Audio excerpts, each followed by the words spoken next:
Hey, fellow babies, welcome back to the Pach-Attack. Question from Twitter from @DogMantis. How is Titanfall exclusivity for Xbox One more profitable than multi-platform for EA? Great question, and I don't know for sure, but clearly Microsoft is paying something for that exclusivity. It's not exclusive on the Xbox One, it's exclusive on the Xbox and PC. So it's on the 360 and the One and the PC. So Microsoft is only giving up PS4 and PS3. PS3 a bigger deal than PS4, obviously, because there's not going to be that many PS4s. My guess is Microsoft paid up for it, and if you remember, they did that with Mass Effect. So they've done it before, and I think they're doing it again. My guess is that Microsoft paid a lot, as in 20, 30 million, 40 million bucks. And that's probably, at the time, what Microsoft thought it would make. And maybe it's 100 million, maybe it's 500 million, I don't know. But it's whatever EA thought it would earn from selling a PS3 version is probably what they built in. But I don't know that for sure. EA is a public company. They have an obligation to their shareholders to maximize profit. They are run by people who get that, and they would not do it exclusive just on whim. They did it because they got paid. So it's pretty clear that Microsoft made up what EA thought it was losing. I can't say that I know that it's more profitable, and it in fact may be less profitable, because the exclusive was signed before anybody knew the Xbox One would be $100 more than the PS4. Maybe Microsoft thought Xbox One would kick the crap out of PS4. Maybe EA did, excuse me. Maybe EA thought that we were going to see Xbox One outsell PS4 2-1, so they didn't think they were giving up that much.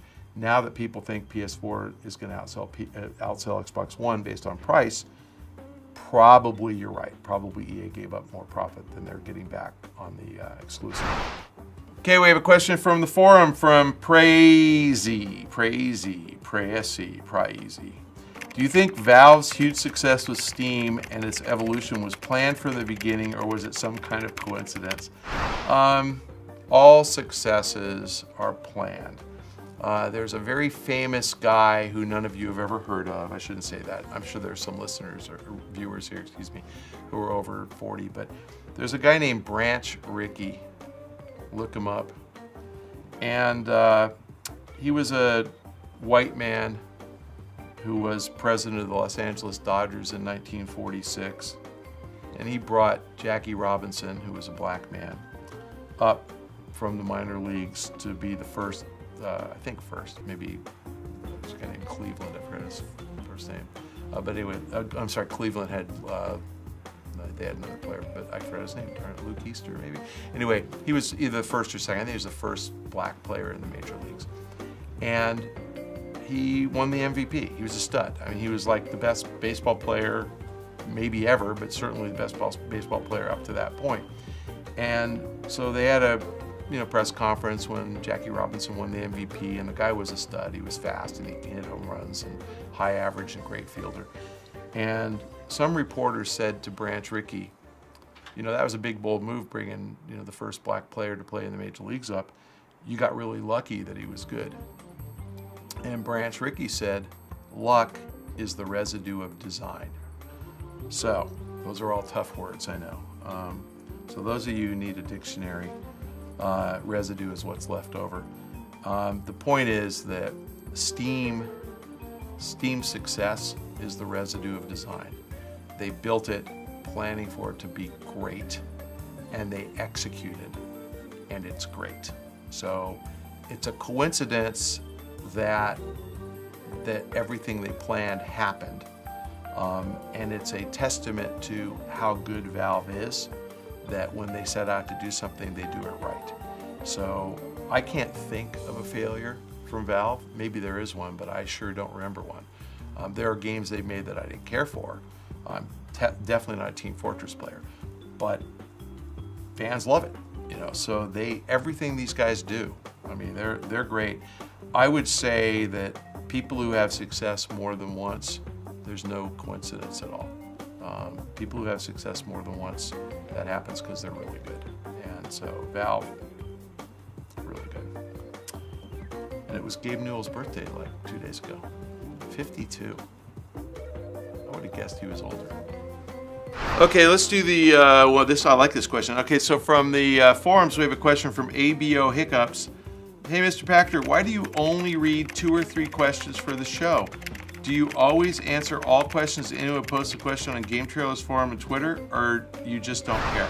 Okay, Game Trailers Forum, never. I never go there. I have to say, since they changed the whole format of the site, I actually find the whole forum thing hard to look at and hard to use. So that's my complaint about the site. John Slusser, take that to heart. I don't think the site redesign is easier, it's harder, so I don't like it.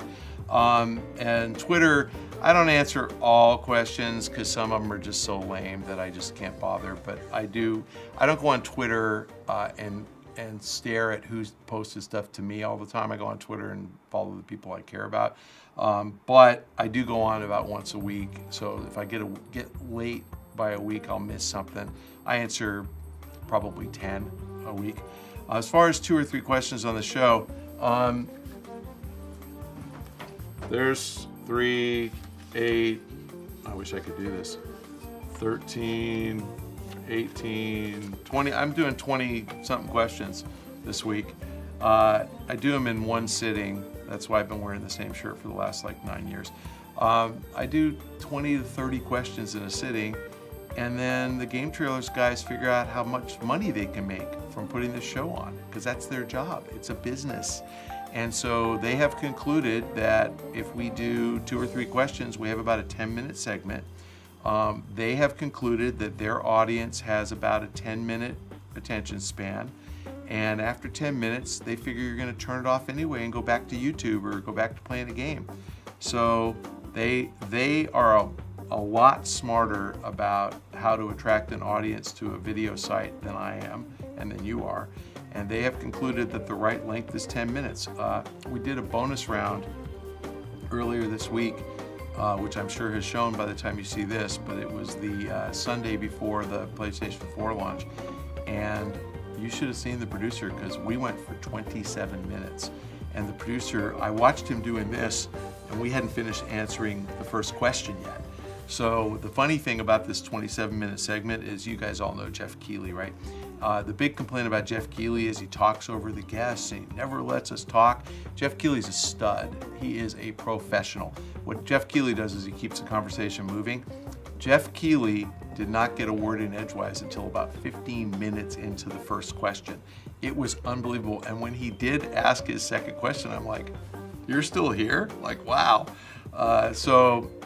Even though it's already happened in the past, by the time you see this, go back and pull that one up, because it was classic. It was awesome. It's like, I don't think I've ever gone that long without talking. It was like 3 windbags on the stage at once. Were you there? You weren't there. You were there. Yeah, it was a really good one. Anyway, so 10 minutes is kind of the nirvana, and I think if these guys had their way, these answers would all be 2 minutes, and we'd do 2 questions, it'd be a 4-minute segment, but I think people feel cheated. 10 minutes, people get enough of me, and they have to go on and get on with their lives, so that's what we aspire to do. And the thing also is, if you left before the last question, you'd miss the outtakes, which are the best part, because we got to see Lady Gaga and Kyle's love child last time. If you have a question for me, you can submit it to the link below. If you'd like to ask me a question on Twitter, send it to @MichaelPachter, copy @GameTrailers, and apply the hashtag AskPack. And we will answer every question we can get to. I will send you a direct message and answer your question directly if you follow me on Twitter @MichaelPachter. Thanks very much for joining us.